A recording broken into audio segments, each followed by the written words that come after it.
Hello, everyone, and welcome to another episode of One on One. I'm your host, Hannah Balkowski, and today we will be interviewing LaSalle University alum Grant Lodes, who graduated in 2002. He now works as a news anchor at KRON 4 News in San Francisco. Grant, thank you so much for joining us today. Of course. Thanks for having me, Hannah. I'm happy to be here. All right, so let's go right into our questions. So you work at KRON 4 News as a news anchor. Can you tell us a Yes, little bit about that and what a typical day is like for you? sure. So I'm a evening news anchor. I am a co-anchor of the 5 and 9 p.m. hours. And then we're not a network affiliate, so we don't have to run like American Idol, The Biggest Loser, all the shows that an NBC or a Fox or whatever would have to run. So we do a lot of news. And so we have a 5, a 6, an 8, 9, and a 10. So it's like 5 hours of evening news. I co-anchor 2 of the hours, the 5 and the 9, and then during the 6, the 8, and the 10 p.m. hours, I contribute to them. If there's breaking news, I'll present it, and if there's not breaking news, I'll usually present a prepared story, maybe like a sidebar to whatever the big story is that night, or just a random other story that the producers want more of a presence on. Right. So that's what I do once I'm here. Like leading up to coming to work, I read a lot of news. I watch a lot of local news. I watch our competition at noon. As I'm like eating lunch, I see what they're doing, what they're leading with, what stories they may have that we need to get. But so too are a bunch of people here at the station that are working like during the daytime. So you have like 3 distinct days or times of the day, I guess, like daytime, like a banker's hours, night side, and then overnight, which is really the morning show. So, it's not like I need to be aware of everything all the time, but it just makes me feel more prepared and better when I roll in to have a sense of, what's happening that day. And then sometimes in the morning, like we DVR some of like the national shows, like the Today Show or Good Morning, America or whatever. And, I'll check out the A blocks of those to see what they deem to be the most important. And it's a lot of reading. Yeah. Local newspapers, national newspapers, just to be ready in case some story happens. The more background you have and perspective you have, just inherently, it just makes you more prepared. So you feel better in breaking situations if you're prepared, obviously. Yeah, for It's sure. like taking a test, right? If you prepared for the test, you feel better about it. Yeah, definitely. Don't want to go into something not knowing anything. No, because Tanya will fail you, and that's it. No, I'm just kidding. You're not recording this, right? No, I'm just kidding. So that's a day in the life, kind of. My wife works here too, so that's interesting. And we have 2 little kids, so we're like juggling all that. So it's busy, especially with COVID and them not going to school. Like it's been a wild year, but fortunately things are kind of settling down on that front. And it's just a lot of journalism. I've been doing this since I graduated. Really, I got a job shortly out of college, and it's almost 20 years. So I'm an old head. Well, that's really cool. So you've worked at previous news stations before, I'm assuming. What are some of the other jobs or experiences that helped you get to where you are in your career right now? Well, they all helped for sure, even if you don't think they help in the moment. Everything that you do, I think, helps you get to where you are, because if it was something you didn't like, what you don't like better, and that enables you to forge a path that you do like. Because if you don't like what you're doing, it's not going to go well. And that is one of the main reasons I got into this, is because I thought it was fun. I thought I could help people to a certain extent and make a difference in some lives sometimes, and not be bored. Honestly, I mean, like it's a ever changing job. Like no 2 days are the same. Not even close. And it's a profession that I find fulfilling in that way. The jobs I had, like, most of them I liked. Different markets. I started in market 186 in Charlottesville, Virginia. I was like the greenest little puppy dog. Like I laugh to think of what I must have like looked like, sounded like. Sometimes I'll look at old stuff. It's ridiculous. But you got to start somewhere, right? And I started there and had a great time there and learned a ton. I did news and sports there. And then I went to Fort Myers, Florida, and did news and sports there. And then I came back to Philly. I kind of got engaged and was getting married around that time. And my wife was in the industry. So, she got a freelance gig in Philly. So we moved to Philly. And then I got a freelance gig in Philly, but then she got a freelance gig in Boston that was better. So she was in Boston and I was in Philly, and we had just gotten married and we were like, what are we doing? So eventually she got a job offer out here in San Francisco at KRON. And we had been out here a year prior to that just for a vacation to visit friends, and we knew we loved it. So we just came, and I was fortunate enough to get a job out here as well at the same place. And so sometimes we co-anchor together, which is kind of silly, but it's fun. I don't take it for granted. And we co-host a New Year's show every year, or we have for the past, I guess, 3 or 4 years. And that's a lot of fun. We like get all dressed up and count down to New Year's, like, fireworks at midnight and the like. So yeah, had a lot of jobs and had a lot of great experiences, and still learning. Like, been here 10 years at KRON now. Got here in March of 2011. So it's definitely still learning every day. It's, never stop. You never stop. I do a lot more teaching. Like I help younger people now that, like I said, I'm old. So I do a lot more of that now that I have been here a while and just been in the business for a couple decades, basically. Which I enjoy, which is, people help me, right? So if I didn't have people who were older than me, who knew way more than me and could kind of put their arm around me and take me under their wing, like who knows what would have happened. So that's just the way it works. And older people, most of them understand that and just naturally, if you're a good person, you want to help people. So it's certainly something that I appreciate having had done for me, and that I try to do, pay it forward, give it back, however you want to say it. But it's definitely about, we hire younger and younger people. The business is evolving in that regard too, which is great for younger people. But you roll into like a top 10 market and you don't have as much experience maybe as people did 30 years ago, 20 years ago, maybe even 10 years ago. So you got to learn quickly. You get thrown into the fire a little bit sometimes.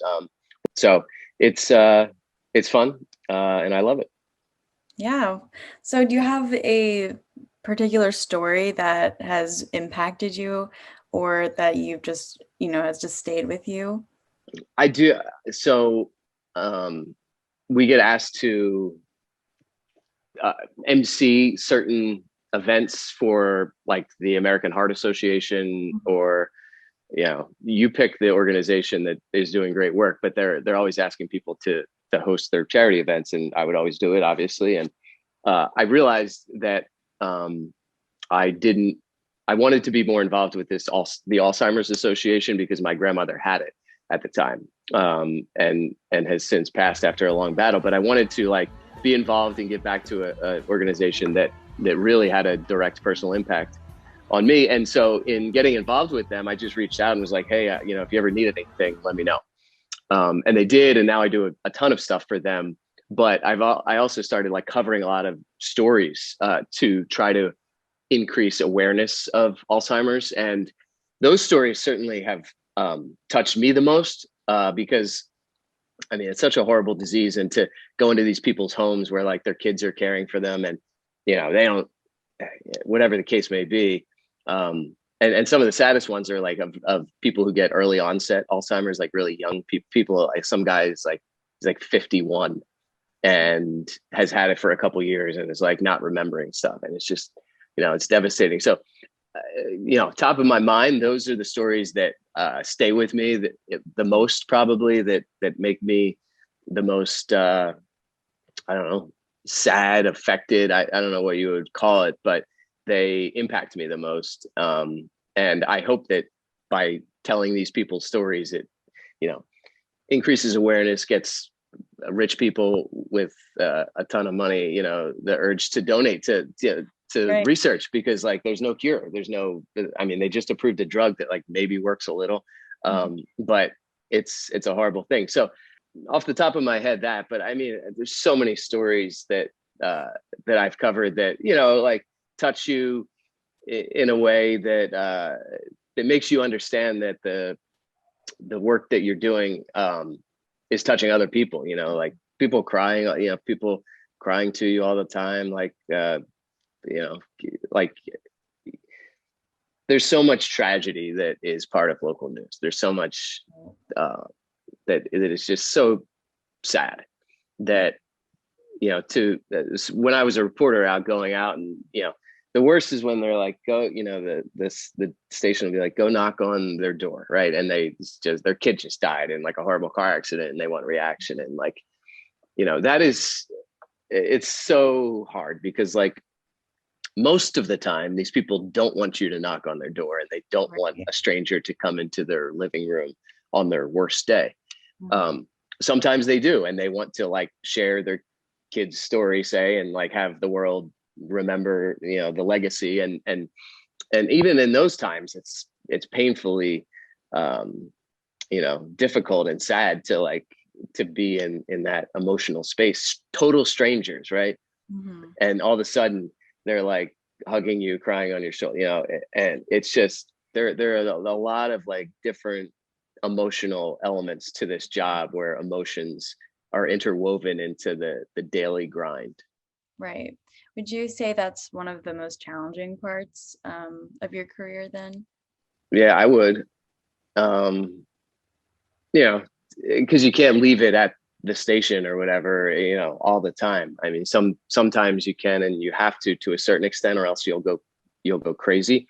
But as a human, the human nature is that if you just had that day, it's not going to be really too plausible to go home and like, la da da, like, okay, let's play poker, or I don't know even what people do, but to just turn off like that that depth of emotion.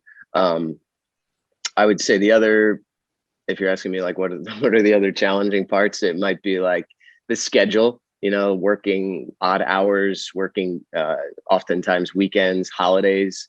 That's a big one that a lot of people struggle with. I mean, everyone to a different extent, I guess, but you have to give up family time. You have to give up a lot of friend time, family time. Some people like miss weddings, because like their idiot boss wouldn't give them a random Saturday off, but you hope that doesn't happen too much. But even if you have a nice boss who is accommodating, and I do, fortunately, right now, you still have times where like you have to work, and it's a random. I work like 9 p.m. during the week. Like I don't get to read to my kids every night like I would prefer to. Like FaceTime helps, obviously, but there are sacrifices in this job because of the fact that the news is on all the time, weird times, early in the morning, late at night, that you have to, that's probably the hardest part for me right now. Well, let's bring it back to LaSalle, where it all began, I guess. Let's do it. So while you were at LaSalle, you were on LTV show Sports Talk Philadelphia. Yep. What was that experience like for you? Well, shout out to Matt York and Keith Anderson, who they brought me on to be a part of that show. And that it was instrumental in me kind of finding myself, solidifying the fact that I wanted to do this. I thought I wanted to, get into TV, local news. But certainly doing that show helped me know that, like, yeah, this is fun. I enjoy the challenge. A little adrenaline rush, right? Like when you're about to go on, uh, you can't just mail it in, or else it'll be terrible. So yeah, we, it's so funny to look back on what we did, and how long ago it was. Like it was, that was 2001, 2002. I only did it for my senior year. Those guys had started the show beforehand, but it was fun. We had, talk to guests. We would, kind of just mess around with each other and pontificate. It was basically like, WIP, the sports talk. It was basically like if WIP had a camera and was like free interns, like, there was a certain level of production value to it.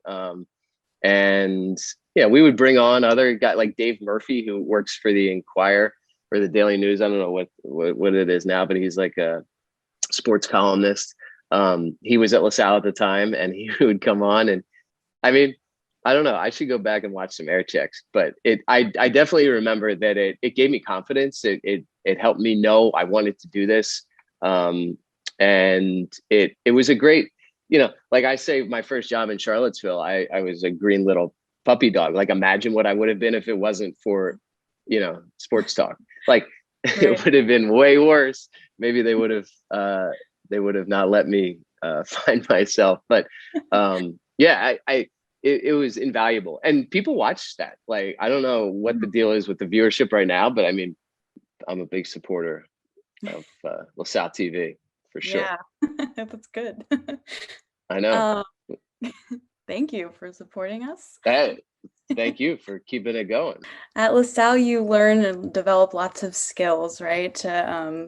To be set forth in your careers. What is one of the skills that you learned that you found to be the most valuable? Most valuable skill. So, probably just how to work with and talk to other people, how to have fun. I mean, LaSalle is a great place for just building relationships, I think, and working together. So many different classes I took at LaSalle, had group project elements to them, and those can be kind of annoying at times, but they also require you to develop a skill set and hone a skill set that is really, regardless of what you do after you graduate.